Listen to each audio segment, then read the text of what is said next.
that Olympe De Gouges' Declaration of Women's Rights significantly established the rights of women and helped shape the feminist movement. The only woman executed for her political writings during the French Revolution, Olympe De Gouges refused to toe with the Revolutionary Party line in France that was calling for Louis XVI's death. She was a French social reformer and writer who challenged conventional views on a number of matters, including the role of women. She was born in 1748 in Montauban, France. Her mother was a member of something akin to an 18th century middle class, and she was a legitimate daughter of a nobleman named Jean-Jacques Lefranc. Being illegitimate, Marie was never recognized by her father or granted any of his wealth or power. She grew up with her mother, and she married at the age of 16 before having a son. Unfortunately, her husband died not long after. Marie vowed to never marry again and changed her name to Olympe De Gouges and moved to Paris to start a new life. Olympe De Gouges became active in political causes and took up social issues that ranged from better roads to divorce, maternity hospitals, and the rights of orphan children and of unmarried mothers. She wrote prolifically in defense of her ideas and was adamant that they get heard.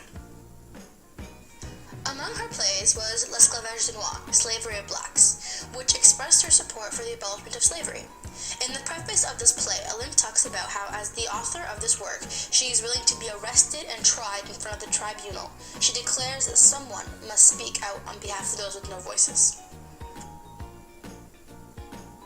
Beginning with the French Revolution and the Declaration of Rights of Man and Citizen in 1789 until 1944, French citizenship was limited to males, even though women were an active role in the French Revolution, and many assumed that citizenship was theirs by the right of their active participation in that historic liberation battle.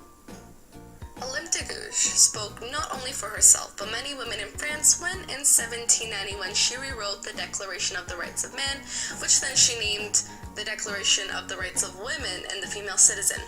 She then dedicated this work to Queen Marie Antoinette, hoping that the royal family would support women's rights. The preamble of De Gouges' pamphlet emphasized that women must be included among those considered part of France's National Assembly. She says, consequently, the sex that is as superior in beauty as it is encouraged during the suffering of the maternity recognizes and declares in the auspices of the Supreme Being the Declaration of the Rights of Women and the Female Citizen. This quote appears as the third line in the Declaration and is undoubtedly significant, as it is the first time that a woman is questioning the social hierarchy. Olympe is asking that not only man, but God hear the conditions that should be awarded to any woman, seeing as this was a crucial time for French change. Following the preamble, De Gouges included 17 articles outlining the basic rights that should be extended to women, including the right to liberty, property, security, and resistance to oppression. She does this by beginning with, if women have the right to mount the scaffold, they should likewise have the right to mount the rostrum. Meaning, if women can be punished under the same law as men, then they should be given the right to execute the law as well, whether it be by making the law or carrying it out. Moreover, the postscript to the document urges women to recognize the unequal ways they are treated in society and to take action to remedy those injustices. She says, women wake up. The tocsin of reason is being heard throughout the whole universe. Discover your rights. This quote is significant as it is Olympe De Gouges' final stride at convincing the women around her to hear their rights. She urges them to step into the light and be recognized for who they really are, to not let fear hold them back. This led to many different female movements which are recognized today. Overall, in her pamphlet, she asserted not only that women have the same rights as men, but for her, the most important expression of liberty was the right to free speech, as she's been executing this right her entire life. Access to the rostrum was another question, and one that she demanded to be put at the forefront of the discussion about women's rights and suffrage.